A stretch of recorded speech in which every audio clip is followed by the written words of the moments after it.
ആനപ്രേമികളുടെ നാട് അത് തൃശ്ശൂർ തന്നെയാണ്. അത്രയധികം ആനകളെ സ്നേഹിക്കുകയും പരിപാലിക്കുകയും ആന ഫാൻസായി മാറുകയും ചെയ്യുന്ന ഒരു കൂട്ടം മനുഷ്യർ, എണ്ണിയാൽ ഒടുങ്ങാത്തത്ര മനുഷ്യർ. ആനകളെ ഏറ്റവും സ്നേഹത്തോടെ പരിചരിക്കുന്ന ഡോക്ടർ PB ഗിരിദാസിനോട് കൂടെയാണ് ഇന്നത്തെ നമ്മുടെ വിശേഷം. ഗുരുവായൂരിനെ സംബന്ധിച്ചിടത്തോളം ഗുരുവായൂർ ദേവസ്വത്തിൻ്റെ ആനകളുടെ പരിപാലന സംഘത്തിലെ പ്രധാനപ്പെട്ട വ്യക്തിയാണ് അദ്ദേഹം. അദ്ദേഹത്തിൻ്റെ വിശേഷങ്ങളിലേക്ക് നിങ്ങൾ ഓരോരുത്തരെയും ഹൃദയപൂർവ്വം സ്വാഗതം ചെയ്യുന്നു. നമസ്തേ. നമസ്തേ സാർ. നമസ്തേ. വലിയ സന്തോഷം, കാരണം ഗുരുവായൂരായിട്ടും വലിയ ബന്ധമുള്ള ഡോക്ടറാണ്. തീർച്ചയായിട്ടും ഗുരുവായൂർ എന്നൊക്കെ പറയുമ്പോൾ നമ്മുടെ ഒരു ആശ്രയ കേന്ദ്രമാണ്. എല്ലാത്തിനും ഏതിനും ഒരു പഠന കളരിയും കൂടിയാണ്. കാരണം ഒരു യൂണിവേഴ്സിറ്റിയാണ്. ആനകളെ സംബന്ധിച്ച് പറയുകയാണെങ്കിൽ ലോകത്തിലെ ചൂണ്ടിക്കാണിക്കാവുന്ന ഏറ്റവും കൂടുതൽ ആനകൾ നിന്നിരുന്ന, അതും നമുക്ക് എല്ലാവരും ഇത്രയധികം ആനകൾ, ഇത്ര ആനക്കാരുള്ള ഒരു സെന്റർ ലോകത്തൊരിക്കലുണ്ടായിരുന്നില്ല. ഇപ്പോൾ റിലയൻസ് ഒക്കെ ഉണ്ടാക്കിയെടുത്തു, ഈ വൻതാര പോലത്തെ. പക്ഷെ അതൊക്കെ ഇപ്പോൾ അടുത്ത കാലത്തുള്ളതല്ലേ. പക്ഷെ അവരുടെ രീതിയല്ല നമ്മുടെ രീതി. അതാണ് അതിന് മറ്റൊരു കാര്യം. ഓരോ ആനകളെയും ഓരോ പാപ്പന്മാർ കൊണ്ടു നടന്ന് അതിന് ട്രെയിനിങ് കൊടുത്ത് ഉത്സവങ്ങളിൽ എഴുന്നള്ളിക്കുന്നത് ലോകത്തിൽ ഇത് മാത്രമേ ഉള്ളൂ. പുറത്തേക്ക് കൊണ്ടുപോകാം, ഒരു ജനങ്ങളിലേക്ക് ഒരു നാട്ടാനെ എങ്ങനെ വളർത്താം എന്നുള്ളതിന് ഏറ്റവും ഉത്തമ ഉദാഹരണം ഗുരുവായൂർ ദേവസ്വം. തീർച്ചയായിട്ടും അത് എന്നെ പോലത്തെ ഒരാൾക്ക്, ഒരു തുടക്കക്കാരൻ എന്ന നിലയ്ക്ക് എൻ്റെ ഗുരു കൈമൾ സാർ അവിടെ ഡോക്ടറായിരിക്കുന്ന കാലത്ത് ഞാൻ അദ്ദേഹത്തിൻ്റെ കൂടെ വരും. അവിടെ വന്ന് പഠിക്കാനായിട്ട്, ഒരുപാട് പഠിക്കാനായിട്ടുള്ളൊരു അവസരം ആദ്യം കിട്ടിയത് ഇപ്പോൾ തൃശ്ശൂർ ആയതുകൊണ്ട് എനിക്ക് ഇപ്പോൾ ശങ്കരംകുളങ്ങര, പാറമേക്കാവ്, തിരുവമ്പാടി, കൊച്ചിൻ ദേവസ്വം ബോർഡ്, ഇവിടെ ആനകളുണ്ടെങ്കിലും എപ്പോഴും ആനയുള്ള സ്ഥലം ശരിക്കും പറഞ്ഞു കഴിഞ്ഞാൽ ഗുരുവായൂർ ദേവസ്വം. കാരണം അവിടെ എന്തായാലും ചെല്ലുമ്പോൾ മറ്റു ഉത്സവകാലത്ത് മറ്റുള്ള തറികളൊക്കെ വേക്കൻ്റ് ആവും. പക്ഷെ ഗുരുവായൂരിന്റെ തറികൾ ഒരിക്കലും വേക്കൻ്റ് ആവില്ല, എപ്പോഴും ആനകളുണ്ട്. അപ്പൊ അതൊരു വികാരമാണ്. പിന്നെ നമ്മളൊക്കെ അറിയപ്പെടുന്നത് അങ്ങനെയാണ്. ഗുരുവായൂരിനെ ആളുകൾ ഓർക്കുമ്പോൾ നമ്മളെയൊക്കെ ആളുകൾ ഓർക്കും. വലിയ കാര്യമാണ്. അതുകൊണ്ടാണ് സാറിനായിട്ടുള്ള ഒരു ഇന്റർവ്യൂ ഞങ്ങൾക്കും ഭയങ്കര പ്രിയപ്പെട്ടതാണ്. ഞാൻ തുടങ്ങിയത് ഒരു 30 വർഷത്തെ ഒരു ചരിത്രം ചികിത്സാ രംഗത്ത് തന്നെ എനിക്ക് അവിടെ നിന്നുണ്ട്, ഗുരുവായൂരുന്നുണ്ട്. അതായത് 95-ലാണ് ഞാൻ അവിടെ വരുന്നത്. അവിടെ കൈമൾ സാറാണ് അന്ന് അവിടുത്തെ ഡോക്ടർ.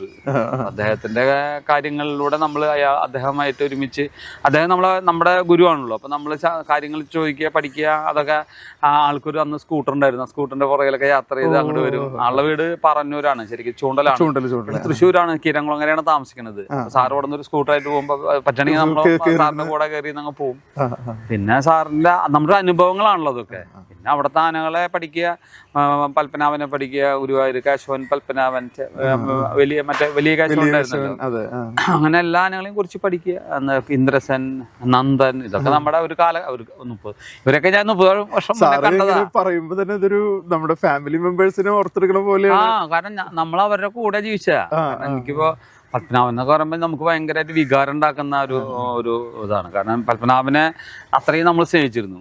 പത്മനാഭന് ഒരു പാദരോഗം വന്നിട്ട് 2010 ഒരു പാദരോഗം വന്നിട്ട് എല്ലാ ചികിത്സയും ഫലിക്കാതെ വന്നപ്പോൾ അവസാനം ഞാനതിനു വേണ്ടി ഒരു പുതിയൊരു ക്രയോ സർജറി തന്നെ ഉണ്ടാക്കി, സർജിക്കൽ പ്രൊസീജിയർ ഉണ്ടാക്കി. ആ സർജിക്കൽ പ്രൊസീജിയർ കൊണ്ട് ഭഗവാന്റെ ആനയെ നമ്മൾ ചികിത്സിക്കുകയും, എന്തോ ഒരു നിയോഗം പോലെ പറയാം, നീര് കഴിഞ്ഞ് വന്നപ്പോൾ ആ സർജറി എഫക്റ്റ് ആയി, പുതിയ നഖം അവിടെ ഇറങ്ങി വന്നു. പിന്നെ അതിന്റെ മരണം വരെ അതിന് പാദരോഗം വന്നിട്ട് അങ്ങനെ ഒരു ബുദ്ധിമുട്ടുണ്ടായിട്ടില്ല. അപ്പൊ ഒരു 10 വർഷത്തോളം പിന്നെ നല്ല, അതുവരെ ആനയെ മാറ്റി നിർത്തിയൊക്കെയായിരുന്നു ഇതിന്റെ പ്രോഗ്രാമിൽ. പാദരോഗം പുറത്തു പോകാൻ പറ്റില്ല, ബുദ്ധിമുട്ടുണ്ടായിരുന്നു. പക്ഷെ 2010-11 ശേഷം, 10-15 ശേഷം പിന്നെ 2000 മരണം വരയ്ക്ക്, പിന്നെ അവസാന കാലത്ത് ഫോറസ്റ്റ് ഡിപ്പാർട്ട്മെന്റ് എന്തോ പറഞ്ഞ് ബാൻ ചെയ്തിട്ട് അതിന്റെ എക്സസൈസ് മുടക്കിയിട്ട് പ്രായാധിക്യം എന്നൊക്കെ പറഞ്ഞ് ഫോറസ്റ്റ് അനാവശ്യമായി ഇടപെട്ടിട്ടാണ് അത് മരണത്തിലേക്ക് പോയത്. നമുക്കതിലും ഒരാൾ ഐഡിയലായിട്ട് നിർത്തി കഴിഞ്ഞു കഴിഞ്ഞാൽ ഒരു എക്സസൈസ് കൊടുക്കണം. 4 കാലുള്ള മൃഗല്ലേ, വെറുതെ ചങ്ങലിക്കിടാൻ പാടില്ല. എക്സസൈസ് കൊടുത്താൽ മാത്രമേ അതിന് ആരോഗ്യം നിലനിൽക്കുള്ളൂ. ഇപ്പോഴത്തെ ഫോറസ്റ്റ് പറഞ്ഞു എന്തെങ്കിലും പ്രശ്നം കെട്ടിയിടാം, പിന്നെ പുറത്തിറക്കരുത്. തെറ്റായിട്ടുള്ള നയങ്ങളാണ് അതൊക്കെ. അതൊക്കെ ഒരു കാലത്ത് അതൊന്നും നടന്നില്ല. ഇപ്പൊ ചില സാമ്പത്തികമായിട്ടുള്ള പ്രശ്നങ്ങൾ എന്താണെന്ന് അറിയില്ല, അവര് ബലമായിട്ട് തന്നെ സ്റ്റേ കൊടുക്കും. ആനക്ക് സ്റ്റേ എന്നൊക്കെ പറഞ്ഞാൽ അവർക്ക് എന്താ പറയാ, നമ്മൾ ഈ ടെലിഫോൺ പോസ്റ്റ്, ഇലക്ട്രിക് പോസ്റ്റ് വലിച്ചു കെട്ടുന്ന സ്റ്റേ മാതിരി അവിടെ വലിച്ചു കെട്ടും, പിന്നെ പുറത്തേക്ക് ഇറക്കാൻ പാടില്ല. അതൊന്നും ശരിയല്ല. കാരണം അവർക്ക് വേണ്ടത്, നമുക്ക് ജീവനുള്ള മൃഗല്ലേ, ജീവനുള്ള മൃഗത്തിന് എക്സസൈസ് കൊടുക്കണം. ഇപ്പൊ പ്രോഗ്രാമിന് പോയില്ലെങ്കിലും നടക്കാനായിട്ടുള്ള അനുവാദങ്ങൾ കൊടുക്കണ്ടേ? അത് കൊടുക്കില്ലെങ്കിൽ അതിന്റെ ദാരുണമായ അന്ത്യം എന്തായിരിക്കും?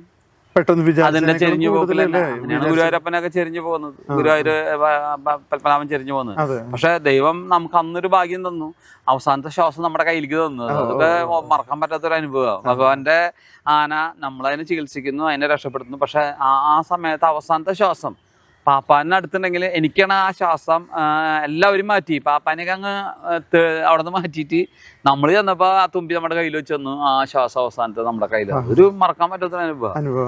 അതൊരിക്കലും അത് എന്തോ ദൈവത്തിന്റെ ഭഗവാന്റെ അനുഗ്രഹം അത്ര തന്നെയുള്ള ഒരു അപ്പൊ സ്വന്തം പിതാവ് മരിക്കുമ്പോ അവസാനത്തെ ശ്വാസം നമ്മുടെ അടുത്തുണ്ടെങ്കിൽ നമുക്ക് നമ്മളെ അച്ഛൻ എന്തായാലും ആരെങ്കിലും മരിക്കും.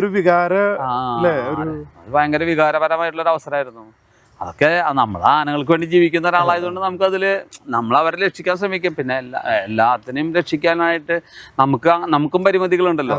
ആ പരിമിതിയിൽ നിന്നുകൊണ്ട് തന്നെ നമ്മളിത് ചെയ്യും. അതാണ്. ഡോക്ടർ ആന ഡോക്ടറാണ്, മൃഗ ഡോക്ടറാണ്.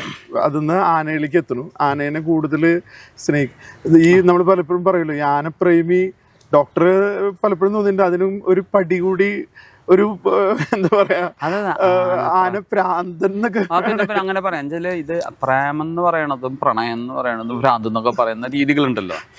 ഞാൻ ചെറുപ്പം മുതലേ എൻ്റെ അച്ഛൻ്റെ പരിചയമുള്ള ആളുകളുടെ ആന തന്നെ നമുക്ക് ഒരു ആഗ്രഹമായിരുന്നു. വീട്ടിൽ കുറെ മൃഗങ്ങളുണ്ട്, അപ്പൊ അതിലില്ലാത്ത ആന മാത്രമായിരുന്നു. അപ്പൊ ആ ആനനെ തൃശ്ശൂർ കാര്യാട്ടുകര ടൗണിനടുത്ത് തന്നെയാണ്. അപ്പൊ അവിടെ ഭഗവതി ക്ഷേത്രമുണ്ട്, ദേവി ക്ഷേത്രമുണ്ട്. അവിടേക്ക് ഉത്സവം വരുമ്പോൾ ആനകൾ വരും. അപ്പൊ ആ ഭഗവതി ക്ഷേത്രത്തിലെ ഉത്സവത്തിന് ആന വന്ന ആനയ്ക്കുള്ള കാര്യങ്ങളും എന്താ പറയാ, അന്നത്തെ മുറ പോലെ കൊടുക്കുന്ന ഭക്ഷണവും അതുപോലെ തന്നെ പട്ടയും പിന്നെ പാപ്പാന്മാർക്കുള്ളതും ഒക്കെ കൊടുക്കുക. നമ്മുടെ അച്ഛനായിട്ടാണ് അത് കൊടുക്കുക. അപ്പൊ അങ്ങനെയൊക്കെ ചെറുപ്പത്തിൽ കണ്ടിട്ടുള്ള അവരെ കൂടെ നടന്ന് അതൊരു ആഗ്രഹമായി. പിന്നെ അത് പഠിക്കാനായിട്ട് അത് തെരഞ്ഞെടുത്തു. മണ്ണുത്തി അത് ഈ തെരഞ്ഞെടുക്കുന്നതും ഈ ഒരു ഞാൻ എല്ലാവരുടെ പറയാറുണ്ട്. ഞാൻ എൻട്രൻസ് പഠിക്കാൻ പോയത് മേനോൻ സാറിന്റെ അടുത്ത് ഞാൻ പറഞ്ഞു എനിക്ക് വേണ്ടത്. അപ്പൊ അന്ന് തന്നെ ആള് എരുമാന്നൊക്കെ പറഞ്ഞ് കളിയാ. ഫിസിക്സ്, കെമിസ്ട്രി, ബയോളജി മാത്രം ആൾ എടുത്തിട്ടില്ല എന്നുള്ളത്. മാത്സ് എടുക്കും. അതുപോലെ ഞാൻ കുറെ ചീത്ത വിളിച്ചിട്ടുണ്ട്. പിന്നെ നമ്മള് ആള് പറയണ്ട ഇന്ന് എന്തെങ്കിലും ഉണ്ടോന്ന് ചോദിക്കും. കാരണം ഞാനാണ് ആദ്യം അവിടെ എത്തുക സൈക്കിളില്. അപ്പൊ അവിടെ മറ്റേ കുളത്തില് ആരെങ്കിലും ഡെഡ് ബോഡി ഉണ്ടെന്നുള്ളത് ആദ്യം റിപ്പോർട്ട് ചെയ്യും. ഞാൻ പോയി നോക്കും അവിടെ ആളെ വീടുണ്ട്. അങ്ങനെ ആളായിട്ട് അത്രയും നല്ല ആളെ എൻ്റെ അടുത്ത് ചോദിക്കും എല്ലാം ഉണ്ടോ നോക്കിയോട്ടാ പറയും. ചിലപ്പോ ഒരു മാസത്തില് ഒരെണ്ണം അല്ലെങ്കിൽ 2 എണ്ണം നമുക്ക് ആ കുളത്തില് കിട്ടാറുണ്ട് അന്ന് കാലത്ത്. ഈ റെയിൽവേ സ്റ്റേഷനൊക്കെ അടുത്തുള്ള ആളുകള് വന്ന് അതില് മാൽമന്തി എന്നൊരു കാലം ഉണ്ടായിരുന്നു. അപ്പൊ ആ സാറ് തന്നെ പറഞ്ഞിട്ടുണ്ട്. ആ സാറിന്റെ അടുത്ത് നമ്മൾ പറഞ്ഞപ്പോ സാറിന് ഭയങ്കര സന്തോഷമായി. വെറ്റിനറി കിട്ടിയെന്ന് തന്നെ പറഞ്ഞപ്പോ ഭയങ്കര സന്തോഷമായി. ഇന്നാള് എന്നെ ഇപ്പൊ എവിടെ കണ്ടാലും അത് കെട്ടിപ്പിടിച്ച് എന്നെ അനുമോദിക്കും. അതൊരു ഭയങ്കര ഭാഗ്യമായിരുന്നു ശരിക്കും. അപ്പൊ അന്ന് തൊട്ടിട്ട് ഈ കോഴ്സ് മനസ്സിലുണ്ട്. എന്നുവെച്ചാൽ ഞാൻ എൻ്റെ അമ്മ വീട് മണ്ണുത്തിയാണ്. പിന്നെ എനിക്ക് മണ്ണുത്തിയുമായിട്ട് ആ ക്യാമ്പസുമായിട്ട് നല്ല ആത്മബന്ധമുണ്ട്. നമ്മുടെ ബന്ധുക്കൾ അവിടെ ജോലി ചെയ്യുന്നുണ്ട്. അപ്പൊ അവരൊക്കെ ആയിട്ട് ഇതെങ്ങനെ ഇത് പഠിക്കാന്നുള്ളത് അവിടുത്തെ അധ്യാപകരുടെ അടുത്ത് ചോദിച്ച് മനസ്സിലാക്കി. അവരുടെ അടുത്ത് ചോദിച്ചാൽ അറിയാലോ. അന്നകാലത്ത് നമ്മുടെ ചുറ്റുവട്ടത്തൊന്നും അങ്ങനെ വെറ്റിനറി ഡോക്ടർമാർ ഉണ്ടായിരുന്നില്ല. കാരണം അത് കമ്പൗണ്ടർമാരുണ്ടായിരുന്നു. ഒരു കുമാരേട്ടനുണ്ടായിരുന്നു കമ്പൗണ്ടർ. നമ്മുടെ വീട്ടില് പശുവിനൊക്കെ നോക്കാൻ കുമാരേട്ടനായിരുന്നു. അങ്ങനെ ഡോക്ടർമാര് അന്ന് കാലത്തില്ല. പിന്നീടാണ് ഡോക്ടർമാര് അയ്യന്തോള് തന്നെ മൃഗാശുപത്രി ഉണ്ടായിരുന്നില്ല. അപ്പൊ ഞാനായിട്ടാണ് അവിടെ ഒരു ആദ്യത്തെ മൃഗാശുപത്രി കൊണ്ടുവരുന്നതും അവിടുത്തെ ആദ്യത്തെ ഡോക്ടർ വന്നത് ഞാനാ. അതൊരു ഭാഗ്യം കിട്ടി. കാരണം സ്വന്തം നാട്ടില് ഉണ്ടായിരുന്നില്ല പഞ്ചായത്തില്. ഡോക്ടർ പഠിക്കുന്ന സമയത്ത് ഈ ത്രയങ്ങളെ പറ്റിയിട്ടൊക്കെ ഡോക്ടർ പലപ്പോഴും പത്രങ്ങളിലൊക്കെ എന്നും doctor K C Panicker, doctor Cheeran, doctor Kaimal എന്ന് പറഞ്ഞാൽ അതങ്ങനെ ഒരു കേരളത്തിലല്ല ഇന്ത്യയിൽ തന്നെ ഇവർ തന്നെയാണ് ആദ്യമായിട്ട് മയക്കുവെടി വയ്ക്കുന്നത്. ആനയെ മയക്കുവെടി അവരുടെ കൂടുതൽ ഒരു എക്സ്പീരിയൻസ്. പാഠശാലയായിരിക്കും. പിന്നെ അയ്യോ അത് നമ്മളെ എങ്ങനെ എന്ത് ചെയ്യണം എന്നുള്ളത് അവര് ഒന്നും പറയാതെ പറഞ്ഞു തരും. അതാണ് അതിന്റെ ഒരു ഒന്നും പറയുന്നില്ല. നമ്മളത് കണ്ടു പഠിക്കണം. പിന്നെ ചോദിച്ചു പറയണം. അല്ലാതെ അവര് എപ്പോഴും നല്ല അധ്യാപകരായിരുന്നു ശരിക്കും. കോളേജിൽ പഠിപ്പിച്ചവരല്ലേ. അപ്പൊ അവര് എപ്പോഴും അധ്യാപനത്തിന്റെ മാർഗമാണ്. പക്ഷെ അവര് അതിൽ നിന്ന് വ്യത്യസ്തമായിട്ടാണ് എന്നെ അവര് പഠിപ്പിച്ചത്. കാരണം അവര് ബാക്കി ക്ലാസ്സിലെ 100 പേരെയും പഠിപ്പിക്കുന്ന രീതി വേറെയാ ക്ലാസ് എടുത്തിട്ടാ. പക്ഷെ ഞാൻ അവിടെ അവരെ കൂടെ ചെന്നപ്പോ എന്നെ ആ രീതിയിലല്ല അവർ പഠിപ്പിച്ചേ. ക്ലാസ് എടുക്കുന്ന രീതിയിലൊന്നും എന്നെ പഠിപ്പിച്ചില്ല. നീ സ്വയം പഠിക്കണം, കണ്ടു പഠിക്കണം.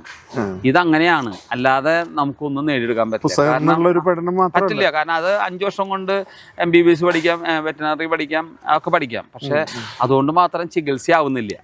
ചികിത്സയാവണമെങ്കിൽ നമ്മൾ എന്ത് ചെയ്യണം? നമ്മുടെ ആ ഒരു എൻ്റെ ഒരു സുഹൃത്ത് എന്നെ കളിയാക്കി. കാരണം എൻ്റെ ക്ലാസ്മേറ്റ് തന്നെയാണ്. ഞാൻ പറഞ്ഞോടാ നീ കുറെ കാലമായില്ലേ ഇവരെ കൂടെ നടക്കണ്, ഇതൊന്നും പഠിച്ചില്ലേ? വെറ്റനറി 5 വർഷം 4.5 വർഷം 5 വർഷത്തെ കോഴ്സല്ലേ ഉള്ളൂ. നീ 5-6 വർഷമായില്ലേ പണിക്കർ സാറും കൈമൾ സാറും കൂടെ കിടക്കുന്നത്. നമുക്ക് മാറി ചിന്തിക്കാറായില്ലേ? അപ്പൊ ഇൻഡിപെൻഡന്റ് അത് അവൻ ചോദിച്ച ചോദ്യത്തിന് നല്ലൊരു ചോദ്യമായിരുന്നു. അതിന് നല്ല ഉത്തരം എനിക്കുണ്ട്. അപ്പോൾ അവൻ വിചാരിച്ച എന്താന്ന് വെച്ച് കഴിഞ്ഞാല് ഇത്രയും കാലം വരെ പിന്നാലെ നടന്നിട്ട് നീ ഒന്നും പഠിച്ചില്ല, അപ്പൊ നീ അത്ര മണ്ടനാണോ നല്ല രീതിയിൽ വേണമെങ്കിൽ ചിന്തിക്കാലോ. അപ്പൊ ഞാൻ അവൻ്റെ അടുത്ത് പറഞ്ഞു, സുഹൃത്തെ ഞാനൊരു യമഹ, അന്ന് എനിക്കൊരു യമഹ വണ്ടിയുണ്ട്. യമഹ വർക്ക്ഷോപ്പിലാണെങ്കിൽ പഠിക്കാനാണെങ്കിൽ പോയെങ്കിൽ എനിക്ക് 6 മാസം കൊണ്ട് ഞാൻ സ്വന്തം വർക്ക്ഷോപ്പ് 1 അല്ല 2 ഇടും. കാരണം ആ എഞ്ചിൻ ഒരുപോലെ തന്നെയാ, അത് മാറ്റില്ല. എത്ര കിട്ടിയാലും നമുക്ക് ഒരു എഞ്ചിൻ പഠിച്ചാൽ മതി. പക്ഷെ ആനങ്ങനെയല്ല, ആന ഓരോരുത്തരും ഡിഫറൻറ്റാ. അപ്പൊ അതിന് പരിചയം ഇവരുടെ കൂടെ നടന്ന് ഇവരിൽ നിന്ന് നമ്മൾ വളർന്നാലേ ഉയരാൻ പറ്റുള്ളൂ. കാരണം അതിന് ഒരു അവസരങ്ങൾ നമ്മള് അവരുടെ കൂടെ നടക്കണം. അപ്പൊ നമുക്ക് അന്ന് ജോലിയുണ്ട്. 96-ൽ ഞാൻ ഗവൺമെന്റ് ഡോക്ടറാ, ഗവൺമെന്റ് ജോലിയുണ്ട്. എനിക്കൊരു ടെൻഷൻ ഇല്ല. എന്നെ സംബന്ധിച്ചിട്ട് പുതിയ പുതിയ അവസരങ്ങൾ കാണുക പഠിക്കുക. എനിക്കൊരു നാൾ വരും, അതവര് പറഞ്ഞു തന്നിട്ടുണ്ട്. എനിക്കൊരു സമയം വരും. ഈ 3 പേരും ഈ ആനയുടെ കാര്യങ്ങളിലാണ് കൂടുതൽ ശ്രദ്ധിച്ചിരുന്നത്. അത്രേ ഉള്ളൂ. ഒരാള് ഫാർമക്കോളജി, ഒരാള് അനാട്ടമി, ഒരാള് പാരസിറ്റോളജി, ഇങ്ങനെയാണ് ഡിപ്പാർട്ട്മെന്റ്. പക്ഷെ എങ്കിലും എല്ലാ കാര്യത്തിലും ഒരു ഓരോന്നും ചോദിച്ചും കണ്ടും സംസാരിച്ചും കൂട്ടായ തീരുമാനം എടുത്തിട്ടാണ് ചികിത്സ നടത്തുക. ഒരു ഡിസ്കഷൻ. കാരണം അതിന് രസമുണ്ട് കേട്ടോ. കാരണം അന്നൊന്നും ഇല്ലാത്തൊരു കാര്യമാണ്. ആനയ്ക്ക് ഒരു മരുന്ന് ഇതുവരെ കണ്ടുപിടിച്ചിട്ടില്ല. മെഡിക്കൽ ഷോപ്പിൽ നമുക്ക് മരുന്ന് വേണ്ടേ? ഡോക്ടറെ സംബന്ധിച്ചിട്ട് പ്രിസ്ക്രൈബ് ചെയ്യാനല്ലേ പറ്റുള്ളൂ. മെഡിസിൻ മെഡിക്കൽ ഷോപ്പിൽ നിന്ന് കിട്ടണ്ടേ? അങ്ങനെ മെഡിക്കൽ ഷോപ്പിൽ മരുന്നില്ല, ഇന്നുമില്ല. അപ്പൊ അവര് മനുഷ്യരുടെ മരുന്നുകള്, മറ്റുള്ള മൃഗങ്ങൾക്ക് മരുന്നുകള്, അതിനെ സ്വന്തമായിട്ടുള്ള പ്രാക്ടീസ് കൊണ്ട് അത് ഉപയോഗിച്ച് ആനയില് അത് റിസൾട്ട് ഉണ്ടാക്കി കാണിക്കലാണ് അവരുടെ പണി. അപ്പൊ അവർക്കും റിസ്ക് ഉണ്ട്. നല്ല റിസ്ക് അല്ലേ? അപ്പൊ ഇപ്പൊ നമ്മുടെ നാട്ടില് ഡോക്ടർ വന്നു ആനയ്ക്ക് എന്തെങ്കിലും പറ്റിയ ഡോക്ടർ പൊട്ടയായി. മരുന്നില്ലാണ്ട് ഡോക്ടർ എന്ത് ചെയ്യാൻ പറ്റും? ഡോക്ടറിൽ മന്ത്രവാദം ഉണ്ടാ? നമുക്ക് മന്ത്രവാദം കൊണ്ടോ അതൊന്നും നമുക്ക് ചികിത്സ മാറ്റാൻ പറ്റില്ല. കൃത്യമായിട്ടുള്ള മരുന്ന് കൊടുക്കാൻ മരുന്നുണ്ടാ? ഗവൺമെന്റ് മരുന്ന് ഉണ്ടാക്കിയാറുണ്ടേ? ഇല്ല. അല്ലെങ്കിൽ നമ്മൾ പറയും ഗവൺമെന്റ് ഇത്ര മരുന്ന് ഉണ്ടാക്കിയിട്ടുണ്ട്, ഇത്ര അതിന് എടുത്തിട്ട് നിങ്ങൾ കൊടുക്കുക. അപ്പൊ അത് തരംതിരിച്ച് അസുഖത്തിനനുസരിച്ച് കൊടുക്കുന്ന പറയാം. ഇങ്ങനെ ഒരു അസുഖത്തിനനുസരിച്ചുള്ള മരുന്ന് ഗവൺമെന്റോ അല്ലെങ്കിൽ പ്രൈവറ്റ് ഫാർമസി കമ്പനികളോ ഉണ്ടാക്കിയിട്ടില്ല, ഇന്നുവരെ ഉണ്ടാക്കിയിട്ടില്ല. ഞാൻ 1-2 മരുന്ന് ഉണ്ടാക്കിയിട്ടുണ്ട്, അല്ലെങ്കിൽ ഇതുവരെ ഉണ്ടാക്കിയിട്ടില്ല. ഇത്ര മരുന്ന് ഉണ്ടാക്കിയിട്ടുണ്ട്, ഇത്ര അതിന് എടുത്തിട്ട് നിങ്ങൾ കൊടുക്കുക. അപ്പൊ അത് തരംതിരിച്ച് അസുഖത്തിനനുസരിച്ച് കൊടുക്കുന്ന പറയാം. ഇങ്ങനെ ഒരു അസുഖത്തിനനുസരിച്ചുള്ള മരുന്ന് ഗവൺമെന്റോ അല്ലെങ്കിൽ പ്രൈവറ്റ് ഫാർമസി കമ്പനികളോ ഉണ്ടാക്കിയിട്ടില്ല, ഇന്നുവരെ ഉണ്ടാക്കിയിട്ടില്ല. ഞാൻ 1-2 മരുന്ന് ഉണ്ടാക്കിയിട്ടുണ്ട്, അല്ലെങ്കിൽ ഇതുവരെ ഉണ്ടാക്കിയിട്ടില്ല.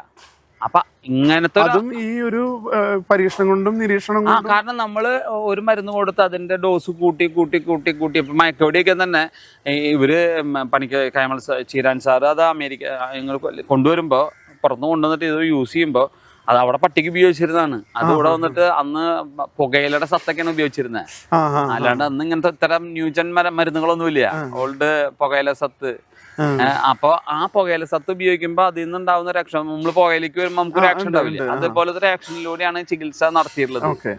അപ്പൊ അത് അവര് ഓരോന്ന് ടൈറ്റർ ചെയ്ത് റീടൈറ്റർ ചെയ്ത് ടൈറ്ററേഷനിലൂടെയാണ് ചികിത്സ.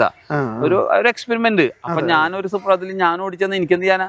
ഞാൻ ഇവരുടെ കൂടെ നടന്ന് അതിൽ നിന്ന് നമ്മൾ ഉയരണം, സ്റ്റെപ്പ് ബൈ ആയിട്ട് ഉയരണം. അപ്പൊ നമുക്ക് എന്താ ഗുണം എന്ന് വെച്ച് കഴിഞ്ഞാൽ 3 പേരും 3 ക്യാരക്ടറാണ് ശരിക്കും. അപ്പൊ അതൊരു അത് പാഠശാലയാണ്. ഡിഫറെന്റ് ക്യാരക്ടേഴ്സാ ശരിക്കും. ഒരു നിലയ്ക്ക് നമുക്ക് പെട്ടെന്ന് പോയ ആർക്കും ദഹിക്കുന്ന ക്യാരക്ടേഴ്സ് ഒന്നും അല്ല. അതായത് കൈമൾ സാറ് സിമ്പിൾ പാവം, പണിക്കർ സാറ് ഒരു വളരെ എന്താ പറയാ സിസ്റ്റമാറ്റിക് ആണ്, ചീരാൻ സാറ് ഇന്റർനാഷണലാ. എന്ത് കാര്യം ഇന്റർനാഷണൽ പെർസ്പെക്ടീവില് പറയുള്ളൂ. നാഷണൽ പെർസ്പെക്ടീവില് പണിക്കർ സാറ്, ലോക്കൽ പെർസ്പെക്ടീവില് കൈമൾ സാറ്. അപ്പൊ ഈ 3 പെർസ്പെക്ടീവ് നമുക്ക് കൂടി ഉണ്ടായിരുന്നു.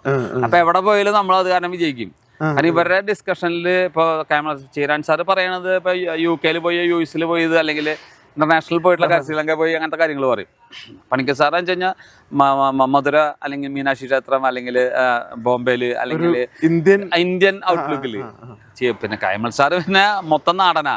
അപ്പൊ ഇവരിലൂടെ നമ്മൾ നടക്കുമ്പോ പ്രായോഗികത കൂടും. അപ്പൊ ആ സമയത്ത് എന്ത് ചെയ്യണം? പിന്നെ ഓരോ ഓപ്പറേഷൻ ആണല്ലോ. ഇപ്പോഴാണ് നമ്മൾ ഇതൊക്കെ വലിയ ഓപ്പറേഷൻ ആയിരുന്നു മനസ്സിലാവുന്നത്. റിലയൻസ് സാർ വിളിച്ചു, സാർ ഇതൊന്നും ഞങ്ങൾക്കൊന്ന് കാണിച്ചു തരൂ. വൻതാര വിളിച്ചു. ഇത് മനുഷ്യനടുത്ത് പോകാണ്ട് അതിനൊക്കെ മയക്കോടിക്കാൻ പറ്റിയെങ്കിൽ എന്ത് സുഖമായിരുന്നു എന്നൊക്കെ ഞങ്ങൾ സംസാരിക്കും. ആ പറമ്പിൽ നിന്ന് ഞങ്ങൾ പറമ്പിലേക്ക് പാപ്പം കൊണ്ടുവന്നിട്ട് ഞങ്ങൾ മയക്കോടി വെച്ചു. സാറ് വെച്ചു, ഞാൻ തോക്ക് മേടിച്ചു, തിരിഞ്ഞ് നേരെ കയറിയപ്പോൾ അവര് വാതിലടച്ചത്. കയറാൻ പറ്റില്ല. കയറാൻ പറ്റില്ല. അപ്പൊ ആന വന്നിട്ട് നേരെ വന്ന് തലോണ്ടൊരു മുക്ക് നോക്കി.